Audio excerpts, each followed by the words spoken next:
এই প্রথমবার আমি বাড়িতে ছোলে বাটুরের রেসিপিটা ট্রাই করলাম।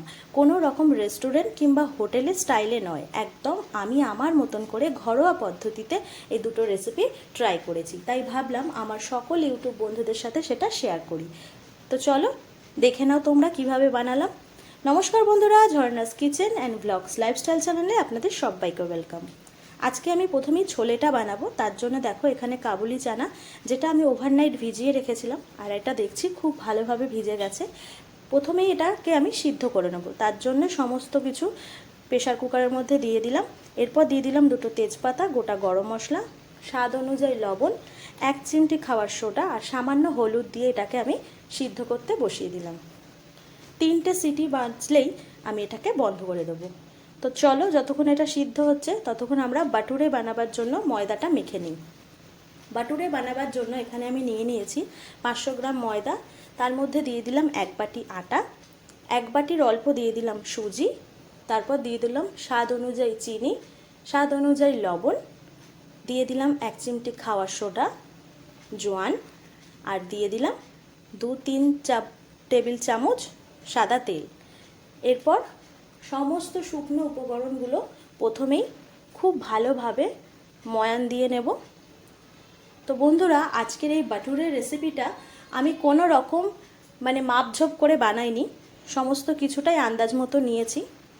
তো তারপর দেখো এখানে দিয়ে দিয়েছি টক দই। টক দইটা দেওয়ার পরে ময়দাটার সাথে খুব ভালোভাবে মিশিয়ে নিচ্ছি।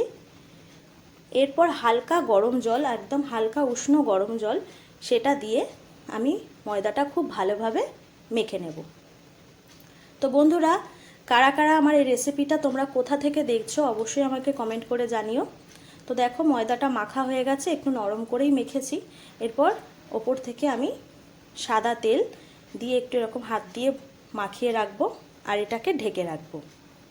তো অন্যদিকে দেখো ছোলাটা সিদ্ধ হয়ে গেছে, খুব ভালোভাবে সিদ্ধ হয়ে গেছে, যেটা তোমরা দেখলেই বুঝতে পারবে। দেখো, আর যেহেতু খাবার সোডা আর লবণ দিয়ে এটা আমি সিদ্ধ করেছি, তাই জন্য ছোলাটা খুব ভালোভাবে একদম নরম হয়ে গেছে, একদম সফট হয়েছে।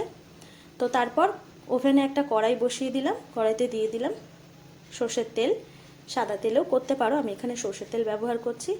তারপর ফোড়নে দিয়ে দিলাম সাদা জিরে, আর এখানে দেখো নিয়েছি পেঁয়াজ, টমেটো, আদা, রসুন, কাঁচা লঙ্কা, এগুলো সমস্ত কিছু একসাথে আমি মিক্সিতে পেস্ট করে নেব।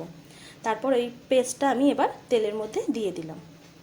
তারপর খুব ভালোভাবে এই মশলাটা কষাতে থাকবো যতক্ষণ না সমস্ত এই মশলার কাঁচা গন্ধটা চলে যায়।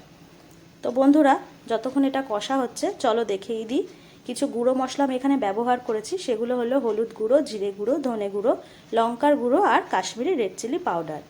এরপর আমি এই শুকনো মশলাগুলো এর মধ্যে দিয়ে দিলাম। তারপর আবারও খুব ভালোভাবে মশলাটাকে কষাতে থাকবো। দেখে বুঝতেই পারছো মশলাটা এখনও অনেকটা কষবে। তো বন্ধুরা, এই ছোলে বাটুরের রেসিপিটা আমি প্রথমবার বানাচ্ছি বাড়িতে, তাই ভাবলাম একটু চানা মশলা যেটা থাকে সানরাইজের সেটা একটু দিই। তো সেটা একটু 1 প্যাকেট দিয়ে দিলাম, এটা দিলে টেস্টটাও খুব ভালো হয়। তো দেখো মশলাটা খুব ভালোভাবে কষা হয়ে গেছে আর মশলাটার থেকে তেলটাও ছেড়ে গেছে। ঠিক এই সময় দিয়ে দিলাম কিছুটা কসুরি মেথি। কসুরি মেথি দিলে খুব সুন্দর একটা গন্ধ বার হয়। কসুরি মেথি সমস্ত কিছু রান্নাতে, অনেক রান্নাই আছে যেখানে কসুরি মেথি ব্যবহার করা হয়, দিলে তার খাবারের টেস্টটা খুব ভালো হয়। তো তারপর মশলা কষানো হয়ে গেছে, এরপর ঢেলে দিলাম সিদ্ধ করে রাখা ছোলাগুলো। তারপর খুব ভালোভাবে আবারও নাড়াচাড়া করে রান্না করে নিলাম। এরপর আমি দিয়ে দিলাম লিকার চা। লিকার চাটা আগেই বানিয়ে রেখেছিলাম, সেই লিকারটা দিয়ে দিলাম, এতে করে কালারটা খুব ভালো আসে। যেহেতু আগে ছোলাতে লবণ দিয়েছিলাম, তাই এখন স্বাদ অনুযায়ী আরেকটু লবণ দিয়ে দিলাম। ছোলাটা প্রায় হয়ে গেছে, স্বাদটাকে ব্যালেন্স করবার জন্য দিয়ে দিলাম চিনি, আর শেষে দিয়ে দিলাম একটু গরম মশলা গুঁড়ো। ব্যাস তৈরি হয়ে গেল আজকের এই ছোলেটা আমাদের রেডি হয়ে গেছে। এরপর আমরা বাটুরেটা বানাবো। তো চলো এটা ততক্ষণ একটু ঠান্ডা হোক।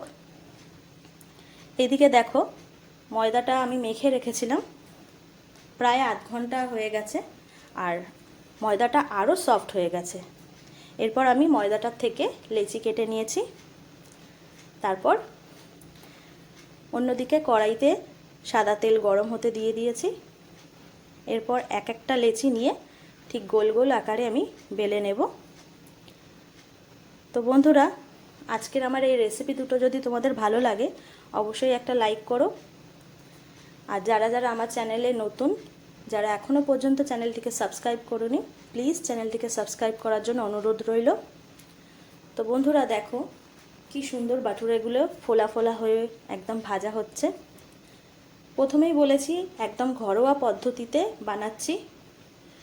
তাও বলছি বন্ধুরা, যদি আমার এই দুটো রেসিপিতে কোনো কিছু কম থাকে, কোনো কিছু যদি আমি মিস্টেক করে যাই, ভুল হয়, তাহলে তোমরা প্লিজ অবশ্যই কমেন্ট করে জানিও, তাহলে আমার খুব সুবিধা হয়, কারণ পরের বার বানালে আমি সেগুলো আবার ব্যবহার করতে পারবো।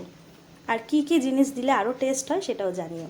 ব্যাস তৈরি হয়ে গেল একদম গরম গরম ছোলে বাটুরে।